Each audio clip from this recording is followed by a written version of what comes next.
Hello everybody, this is King Cookie back with another video. I know it was already 6 months, I know that it was long, but I'm back and I'm now going to showcase an interesting project.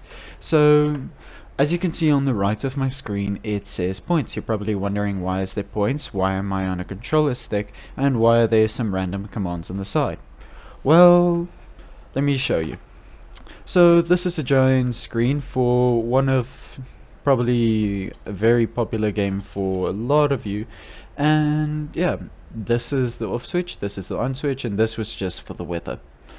Okay, so if I switch it on, you'll probably immediately be able to tell what it is. Ta-da! Pac-Man.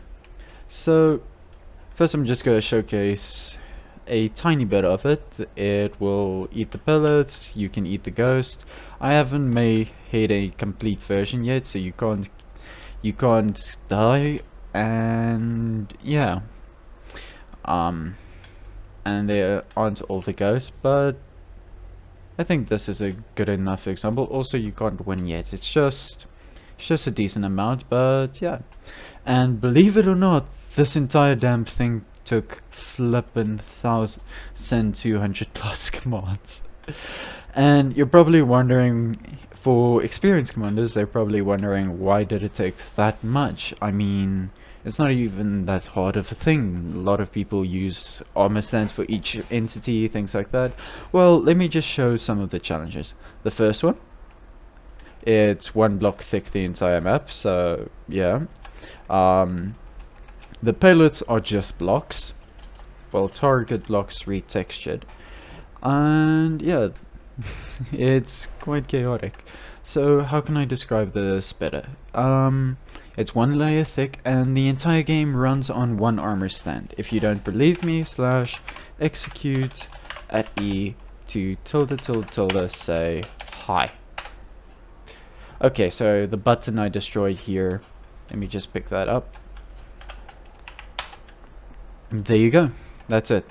So how am I running? I'm running this guy and this guy on the same armor stand. I'm running it all on a tiny map, everything. So how can I start? Well, first thing I can show is the movement for Pac-Man, but yeah, I'll list a couple of things of how this works, because this is just a showcase, and if you're bored you can leave. If you're interested in how it works, stay. Okay, so this mousepad, all it's doing is it's detecting a block that's at 004, so even if I fly directly above it, it detects it. It adds a scoreboard to the armor stand, and he adds variables to, I think it was 3 scoreboards, Pac X, Pac M, and Pac M var. What it does is it tests if you are on it tests which direction you want to go, and it sets it to one of them. Then it says if that direction is possible. If it is not, it will save it to one of Pac M or Pac M var scoreboards. Once it's done that, it will kind of wait until it has multiple options, and if your Pac M var still exists and it's not on 0, it will set your new direction moving to that side. This makes it easier for people who don't have to perfectly time it. Now I can do that. And yeah, let's just show you. If I go up now, it will go up in the future.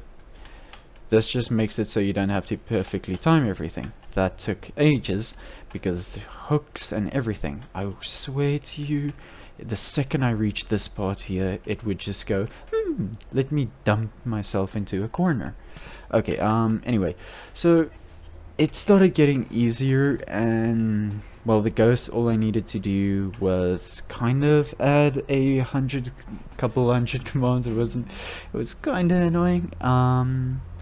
After this character moves, they move simply by having the armor stand TP to 0140, and after that they just TP from, I think it was 39 height and 27 across.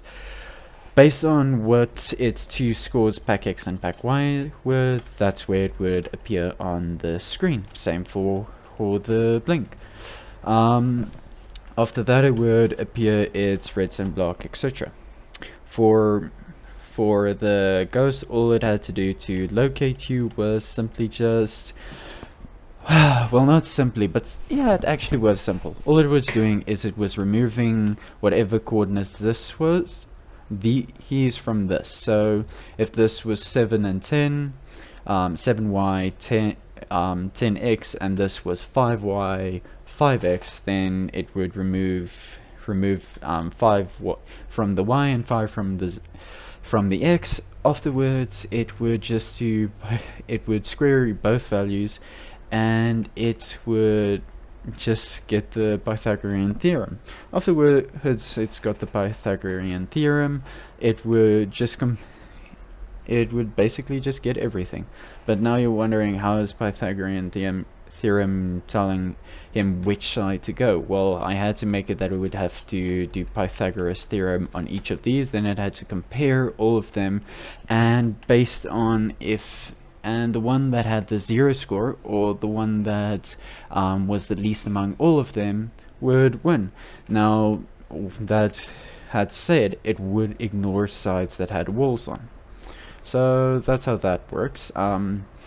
Once it reaches a pellet, it just did the exact opposite, trying to reach the furthest one it could. Yet the difference was it had to take a preference of right and downwards, so that if I had it trapped here, that it could actually tell, okay, which side is further, because it could not elaborate which one actually is. So yeah, that is my Pacman project so far. They are points, and if I show you, if I eat the ghost, he'll simply give me points if I can catch him. Oh, and yeah, the Pacman is faster than the ghost. Oh yeah, there you go. As you can see, the points are added. The ghost stays blue for 15 seconds, and after 5 seconds he escapes. As you can see, he tracks everything, and if I look at the back, you can see, well, everything. Yeah, that is my description of my Pacman project. Hopefully in the future it will be done, and when it is done, I'll probably have it up for download. Yeah, that is what I've been doing so far.